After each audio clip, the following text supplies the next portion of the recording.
around the bench. She came to play for a real team. So I'm guessing, wow. So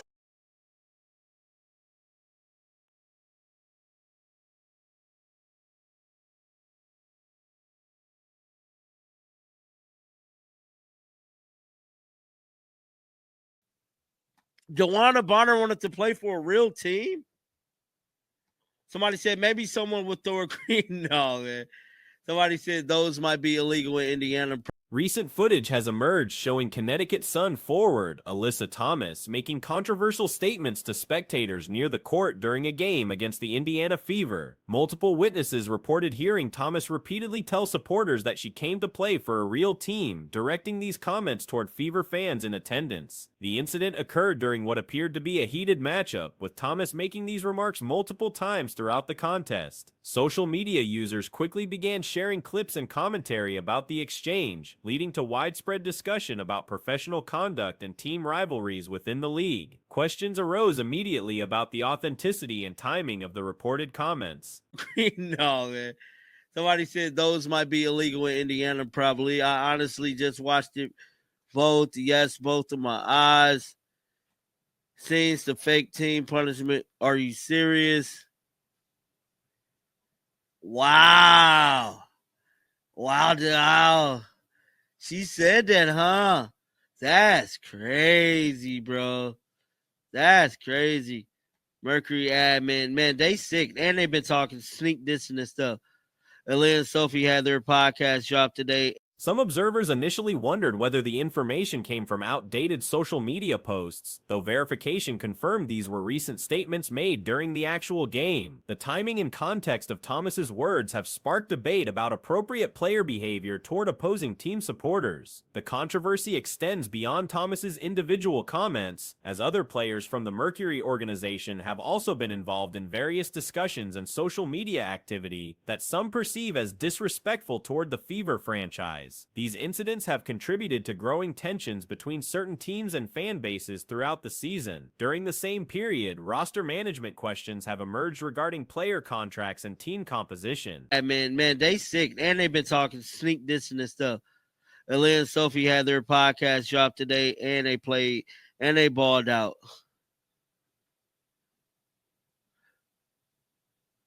Yeah, I knew that wasn't the Fever that posted that. So I'm trying to see now. Somebody said Indiana Fever has 11 on the roster. Hold on. Shout out to Indy PT. He said Indiana Fever has 11 on the roster. You're allowed 12, and Indiana Fever can pick her up. The Indiana Fever currently maintains 11 players on their active roster, one short of the maximum 12 allowed. Recent additions have been made through 7-day contracts, which provide teams flexibility to address immediate needs without full season commitments. These short-term agreements are specifically designed to give organizations options when dealing with temporary roster requirements. The structure allows teams to evaluate players and fill gaps without making long-term financial or competitive commitments that might affect future planning and salary cap considerations. Following the game in question, several Indiana Fever players participated in mandatory media availability sessions. Indiana Fever has 11 on the roster. You're allowed 12, and Indiana Fever can pick her up. She's just under a 7-day contract. She's not a hardship player. She's filling an open position, thus we can keep her. Wow! So they can keep her, huh? See, that didn't say that. 7-day without commitment for fulfill risks. Oh, here you go, right here. It says 7-day contracts are designed for flexibility that will allow team to address immediate roster needs without committing to a full season or the rest of the season contract. I don't know. The press conference featured discussions about team performance, individual achievements, and various aspects of the competitive landscape. Players addressed questions about recent games, scoring contributions, and team chemistry developments. Career performances were highlighted during the media session, with multiple players reaching significant statistical milestones. The discussion covered offensive execution, defensive improvements, and the collaborative efforts that have contributed to recent team success. Players emphasized the importance of balanced scoring and collective contributions from various roster members. Contract. I don't know. That's pretty interesting. Let me see here. Let me see here. I want to see if this press conference came out yet, dog. Because I don't believe it has. Team highlights. We don't care about none of that. None of that team highlight. Y'all lost very, very badly. When questioned about external distractions and off-court controversies, team members maintain professional responses focused on basketball-related topics. They emphasize their commitment to concentrating on controllable factors such as preparation, execution, and team unity rather than becoming involved in disputes or responding to provocative statements from opponents. The players discuss their approach to handling criticism and maintaining confidence throughout challenging periods. They credited consistent practice habits, supportive teammate relationships, and coaching guidance as key factors in their ability to perform under pressure and overcome difficult stretches during the season. None of that team highlight. Y'all lost very, very badly.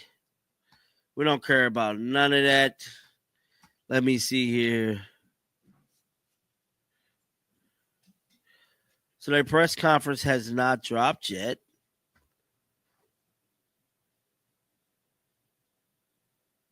Let me see here. Oh yeah, so I forgot. Ari McDonald spoke to the media. Let me. Team chemistry and communication were recurring themes in player responses. They highlighted the importance of veteran leadership and the positive impact of experienced players who provide guidance and stability during high-pressure situations. The role of vocal leaders in maintaining focus and providing tactical direction was specifically mentioned. Regarding recent winning streaks and improved performance, players acknowledged the significance of building momentum and maintaining consistency. To the media. Let me see here. Yeah, Ari McDonald and Aaliyah Boston. Here we go right here. Let me skip this real quick. Guys, go subscribe to Tony East. He always be dropping a presence. What have you seen gone better for you guys, especially in these recent games on that end of the floor? I think everyone scores the ball. How many do we have in double figures? 5. So I think just being able to move the ball and then everyone coming in and just hitting key. They recognize that sustained success requires continued effort and attention to detail, particularly as the season progresses toward playoff considerations and postseason positioning. The discussion also touched on defensive improvements and the team's ability to execute game plans against varied offensive systems. Players noted the importance of adapting to different opponent strengths and maintaining defensive intensity throughout complete games rather than allowing performance fluctuations. Questions about individual growth and development were addressed with emphasis on continuous improvement and learning from both successes and setbacks. In double figures, 5. So I think just being able to move the ball and then everyone coming in and just hitting key shots at key moments. I think for us, it's once again finding who should shoot the ball and then everyone just being confident enough to take those shots. Ari, career high 27 for you. When did you realize you had it kind of going tonight, and what kind of opened up for you? I feel like you were scoring kind of from basically everywhere. When I seen those 2 threes go in, then I saw how easy it was, like getting into the paint. I'm like, okay, I'm converting. All right, I'm good. Like, let's keep being aggressive or just keep taking over the defense, getting in. Ari, you've come in from the jump. Players spoke about the value of film study, practice dedication, and seeking feedback from coaches and veteran teammates to enhance their understanding and execution. When asked about handling external pressure and media attention, the players demonstrated maturity in their responses. They indicated their preference for focusing on basketball fundamentals and team objectives, rather than engaging with controversial topics or responding to provocative statements from opponents or critics. The media session concluded with discussions about upcoming challenges and the team's preparation approach for remaining games. Watching the whole game. They're watching the whole game. Like, it's the 4th most watched game on ABC this season. Obviously, all 3 above it are Indiana, unless they're the Indiana waiting room, as in the Liberty versus the Aces on day 1, maybe would have been higher, because the Sky versus the Fever had crazy viewing, so maybe. But Kathy's gonna have to play them 40 of 40 Players expressed confidence in their improving chemistry and their ability to compete effectively against all opponents while maintaining professional standards both on and off the court. Throughout the interview process, team members consistently redirected attention toward basketball-specific topics and away from interpersonal conflicts or controversial incidents involving other players or organizations. This approach reflects their commitment to maintaining focus on competitive priorities rather than becoming distracted by external drama or provocative behavior from opponents. Recent television Played him 40 of 40, 42 times next season. Like, this is crazy. This is crazy. Like, Caitlin there signing hundreds of autographs, 200 autographs. And this is with no stars. And people are like, oh, the WNBA have missed. They dropped the ball.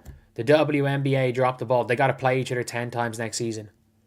It doesn't matter who the Fever play. It doesn't matter. They're going to play each other. It doesn't matter who the Fever play.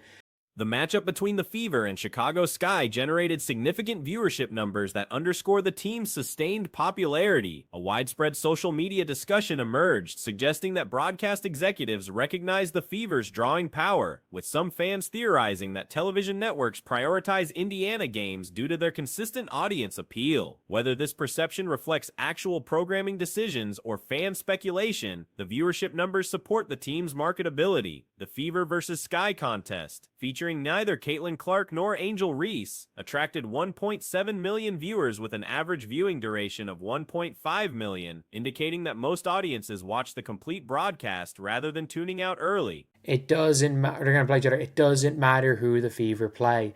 The Fever, this was the Chicago Sky's B team. The Indiana Fever, I kid you not, could have played the Connecticut Sun and pulled in 1.4 million viewers. Because I'll give 100,000 people there to watch Chicago Sky. Where's the guy who said it was a missed opportunity to show other teams' games since Caitlin wasn't playing? People are still watching Fever games. Yeah. People must think Caitlin sitting on the bench is more entertaining than most WNBA games. Honestly, yeah. And you want to know what the good thing is? Is that at least Kelsey Mitchell. This represents the fourth highest rated game on ABC for the current season, with the 3 higher rated contests all involving Indiana. This viewership achievement becomes more impressive considering it occurred without either team's primary star player. The Chicago Sky typically struggles with audience numbers even when Reese participates, making the Fever's ability to maintain interest particularly noteworthy. Speculation suggests that similar matchups could justify increased scheduling between these franchises. Is that at least Kelsey Mitchell's fun, because Stephanie Whiteball is like watching paint dry. At least Kelsey Mitchell's stepped up without Caitlin Clark, because the way Stephanie White wants this team to play is literally like watching paint dry. We can be honest here, it is like watching paint dry. 1.5 million people saw Kelsey Mitchell masterclass 100%.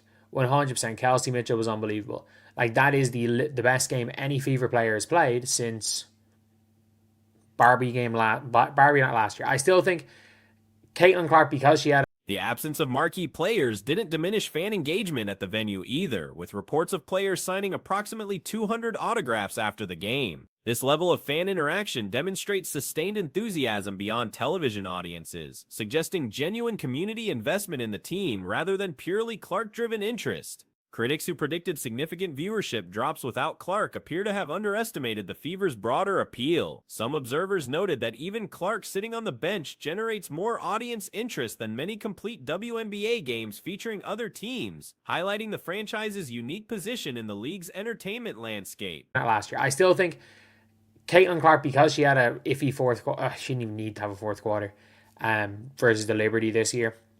I still think Caitlin's Liberty game, then I would say best 3 games over the last 2 seasons for the, or best 5 games.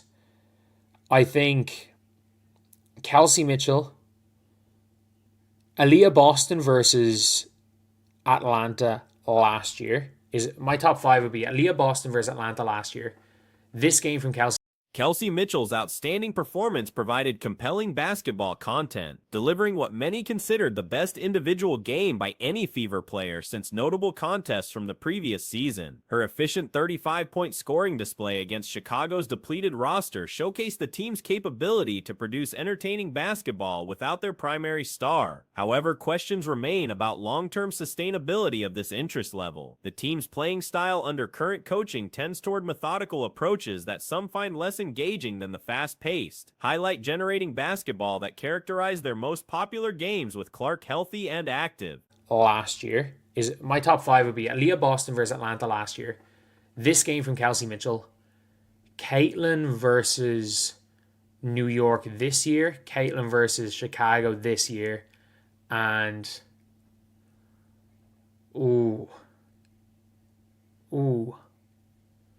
I don't know.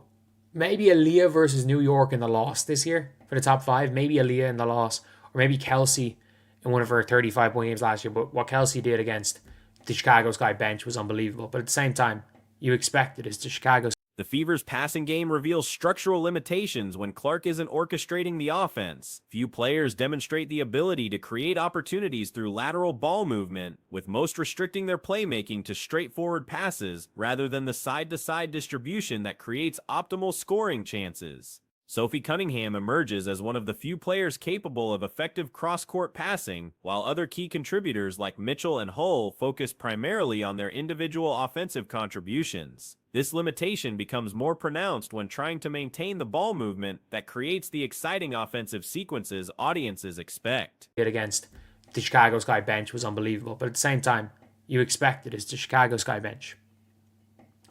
Like, you expect Rachel Bannon was guarding her.